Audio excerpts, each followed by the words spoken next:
말씀 전해 주시겠습니다.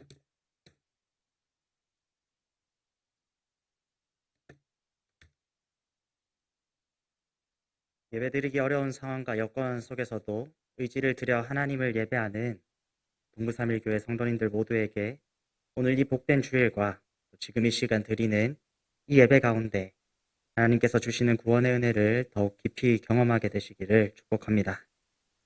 시간 우리 양옆에 계신 성도님들께 이렇게 한번 인사하겠습니다. 우리 변하지 맙시다. 지금 이 시간 주신 말씀을 받아 변하지 않는 믿음이라는 제목으로 말씀의 은혜를 나누고자 합니다. 믿지 않는 세상 사람들도 알고 있는 믿음의 사람들이 있습니다. 그들에게 성경에 등장하는 인물 중에 누구를 아느냐고 질문한다면 어떤 사람들은 노아라고 이야기할 것입니다. 물론 그 이야기가 성경의 내용에 완전히 일치하진 않더라도 여러 영화나 드라마에서 산 위에 방주를 지은 노아의 이야기를 그려내고 있습니다. 또 어떤 사람은 다윗을 알고 있다고 대답할 것입니다.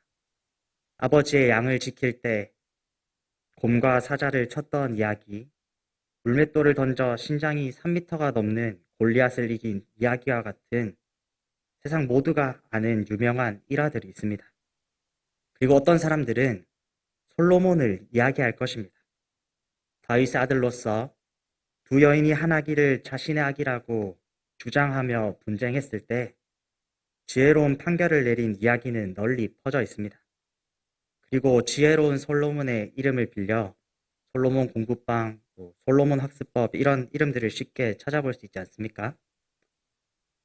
이 솔로몬처럼 지혜로운 사람, 또 능력 있는 리더로 손꼽히는 믿음의 사람이 있습니다. 바로 오늘 본문에 등장하는 다니엘입니다.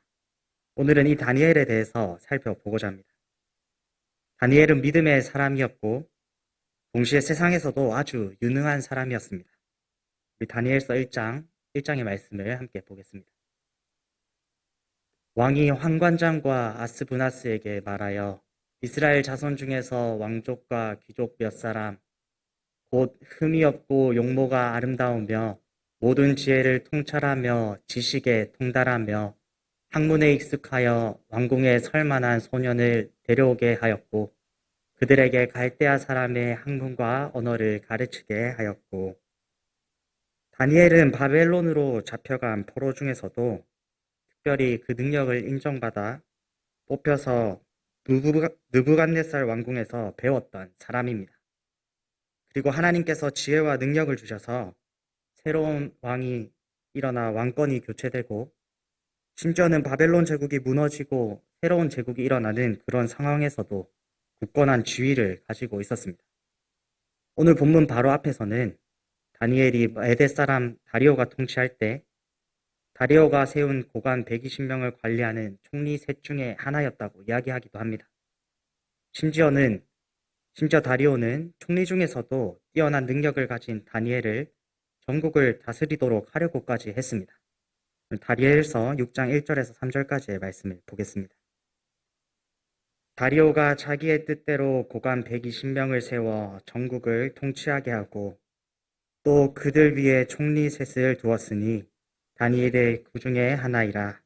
이는 고관들로 총리에게 자기의 직무를 보고하게 하여 왕에게 손해가 없게 하려 함이었더라.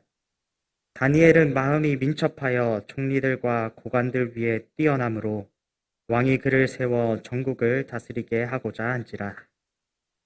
포로 신분이었던 다니엘이 나라를 얻었던 메대 사람보다 높은 자리에 앉아 그들을 다스린다는 것이 얼마나 못마땅했겠습니까?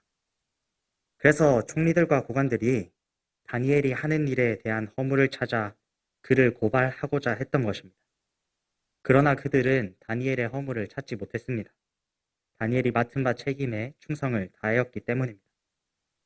다니엘이 하는 일에서 허물을 찾지 못한 총리와 고관들은 다니엘이 하나님의 율법을 지키는 사람이었다는 것을 이용합니다.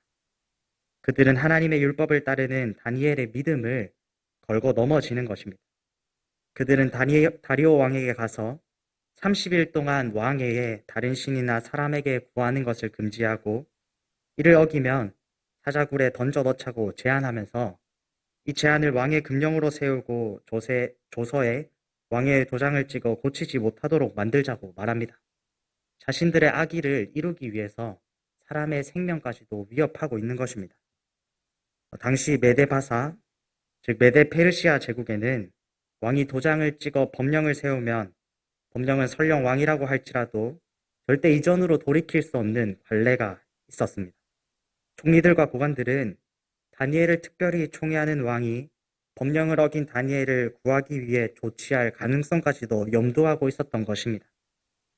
다니엘의 믿음으로 다니엘을 공격하려고 하는 악한 계획은 속히 진행됩니다.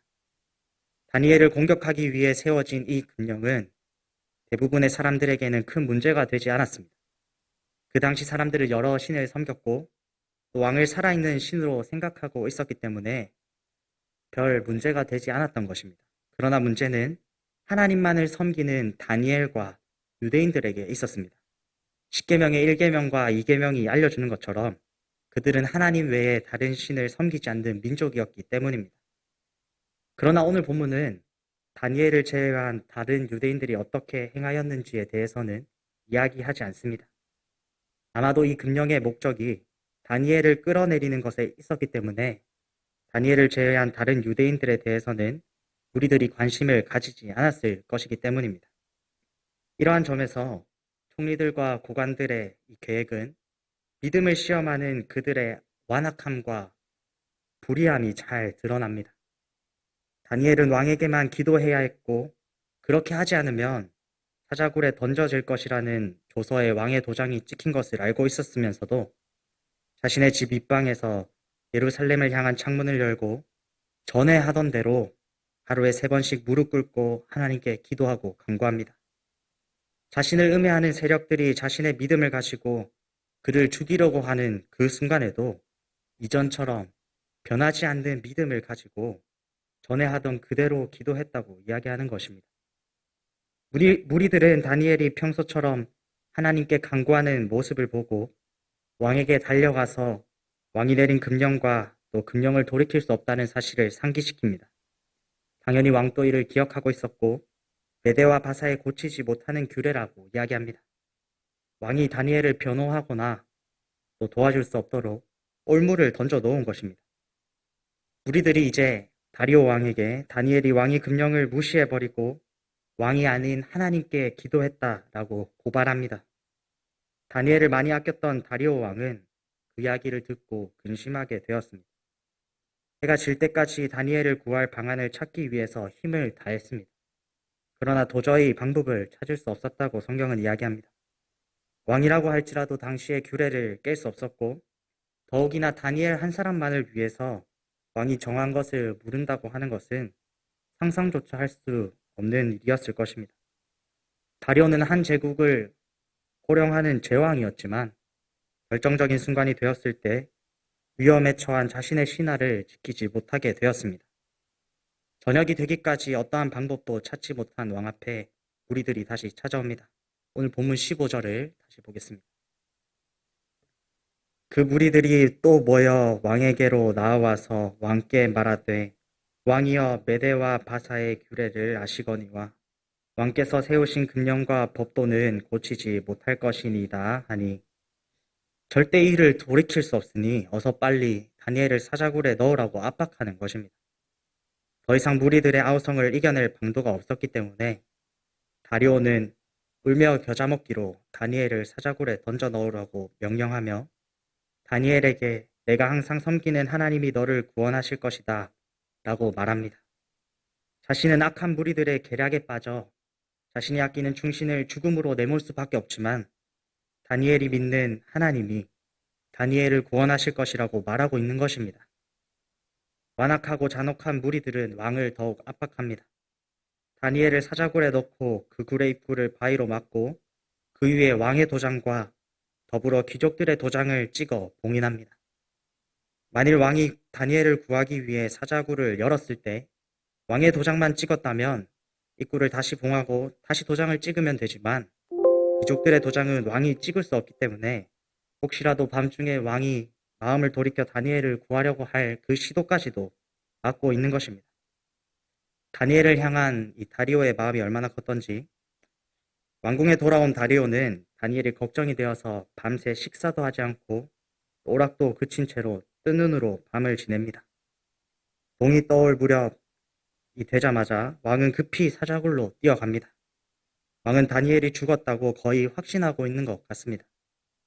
다니엘의 하나님이 다니엘을 구원할 것이라고 말은 했지만 사자굴에 던져진 다니엘이 살아있는 것이 잘 그려지지는 않았을 것입니다. 그래서 왕은 사자굴 가까이에 가서 슬픈 목소리로 다니엘을 부릅니다. 오늘 본문 20절을 다시 보겠습니다.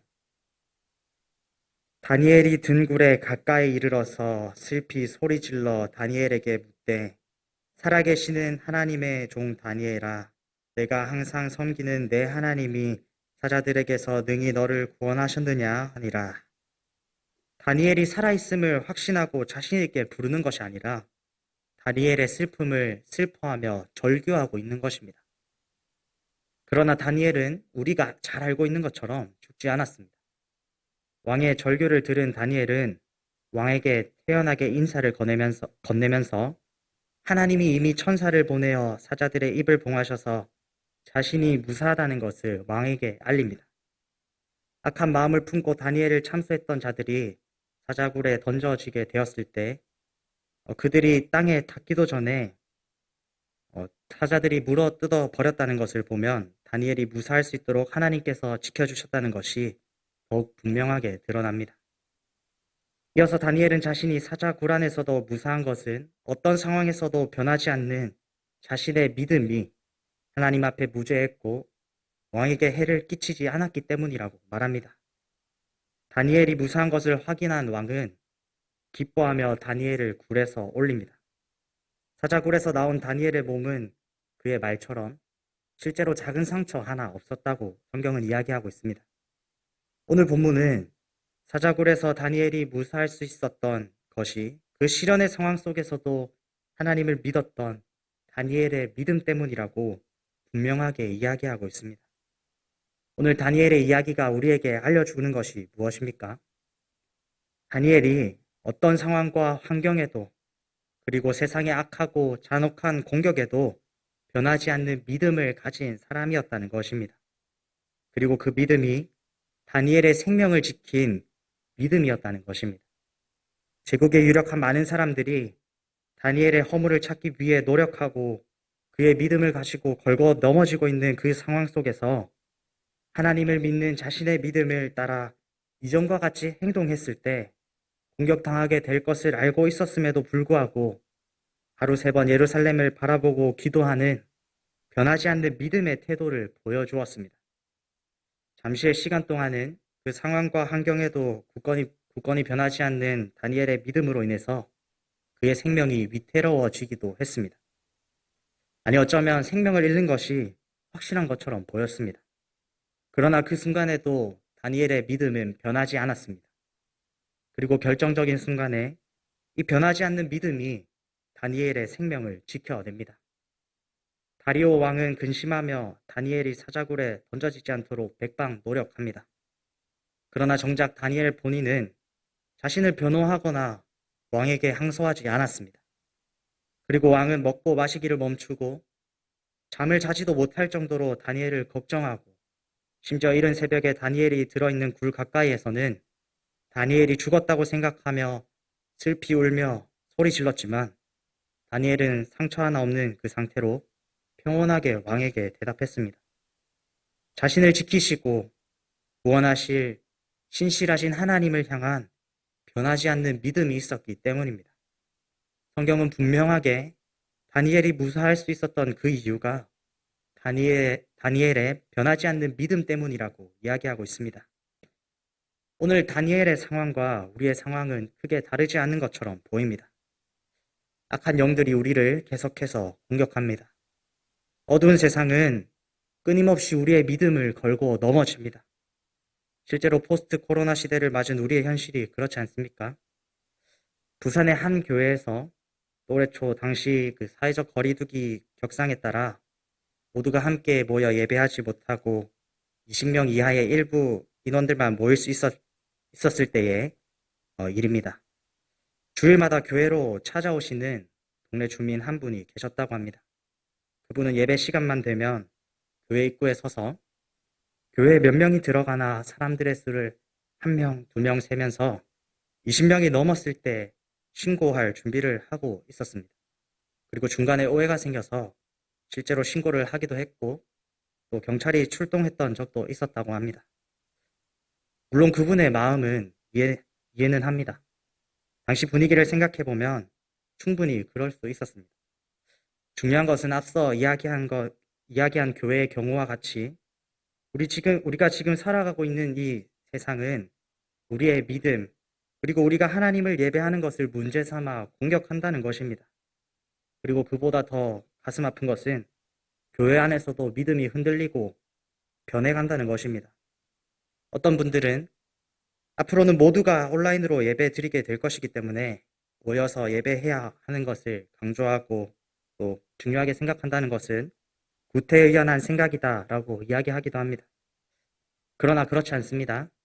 성경은 예수님께서 그리스도의 몸인 교회를 통하여 믿는 자들에게 말씀을 공급하시며 하나님과의 교제와 성도 간의 교제를 나누게 하신다고 가르칩니다. 그리고 성도들은 교회의 제도와 직분을 통하여 실제적인 유익을 누리는 것입니다. 그렇기 때문에 우리는 함께 모이기에 더욱 힘써야 하는 것입니다.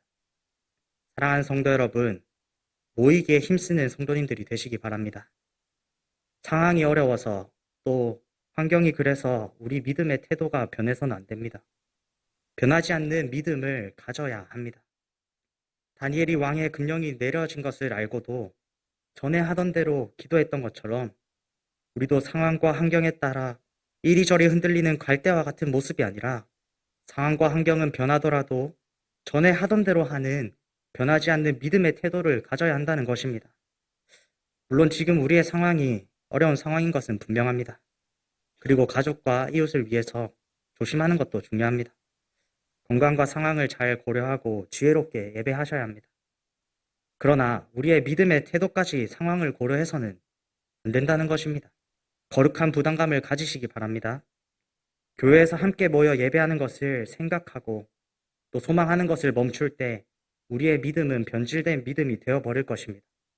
온전한 예배가 회복되기를 소망하는 변치 않는 믿음을 가지는 성도님들이 되시기를 주님의 이름으로 축복합니다.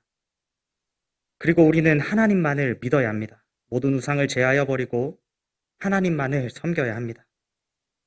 성경은 신상을 만들어 절하고 누구를 신으로 섬기는 것만을 우상 숭배라고 이야기하지 않습니다. 이것들은 물론 하나님보다 다른 것들을 더 사랑하는 모든 행위를 우상 숭배라고 가르칩니다.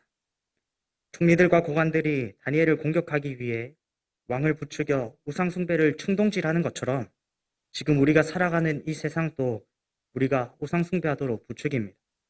돈이 전부인 것처럼 이야기합니다.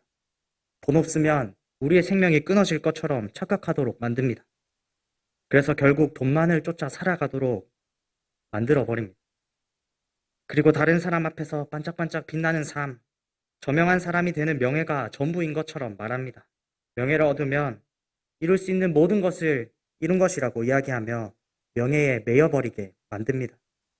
또 어떤 사람들은 건강을 너무나도 사랑합니다. 건강하면 어떤 어려운 일들도 해결할 수 있을 것이라고 착각합니다. 그리고 이에 여러 가지 가치들을 하나님보다 더 우선하도록 만들며 이것들이 우리의 모든 문제를 해결할 수 있는 것이라고 믿도록 합니다. 그러나 우리는 이 세상의 충동질에도 변하지 않는 믿음을 가져야 합니다. 세상이 우리의 믿음을 흔들더라도 우리는 살아계신 하나님만을 믿어야 합니다. 하나님만이 우리를 구원하시고 우리를 보호하시는 능력의 하나님이시며 우리를 살리시는 분이시기 때문입니다. 무리들이 악한 마음을 품고 다니엘의 믿음을 고발했을 때 신이라고 생각하고 섬겼던 우상인 왕은 아무것도 할 수 없었습니다. 다니엘을 지킬 수도 없었고 다니엘의 생명을 구원할 수도 없었습니다. 오히려 다니엘을 구원한 것은 다니엘이 변치 않는 믿음으로 항상 섬기고 믿었던 하나님이셨습니다. 하나님은 다니엘을 구원하심으로 하나님 앞에서 무죄함과 왕에게 해를 끼치지 않은 다니엘의 무죄함을 증명하여 주셨습니다. 이는 우리에게도 동일하게 적용됩니다. 이 세상이 전부인 것처럼 보이는 세상의 가치들, 결정적인 순간에 우리에게 아무것도 해주지 못할 것입니다. 돈이 많다고 해서 세상의 모든 공격을 피할 수 없습니다. 사람의 유명세도 언젠간 끝이 나게 됩니다. 그리고 제 아무리 건강한 사람이라도 죽음을 피할 수 없는 것입니다. 이처럼 세상의 가치들은 우리를 보호하고 구원하지 못합니다. 우리를 보호하고 구원하시며 영원한 생명을 주시는 분은 오직 하나님뿐이시라는 사실을 믿음으로 붙잡으시기 바랍니다.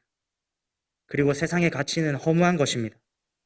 세상의 모든 것은 연기처럼 사라져버릴 것에 불과합니다. 그러나 하나님은 연기와 같이 허무한 분이 아니십니다. 때로는 세상의 가치들이 하나님보다 크게 보일 수도 있습니다. 또 견물생심이라는 말이 있지 않습니까?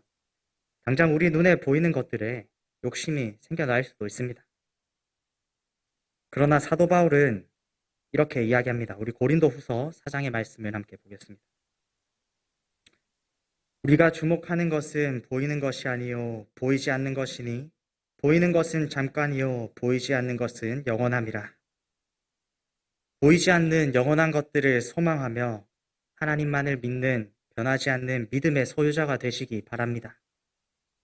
세상 욕심이 생길 때도 우상숭배의 유혹 앞에서도 변하지 않는 믿음으로 하나님만을 믿을 때에 하나님께서 우리에게 더 좋은 구원과 영생을 주실 것입니다.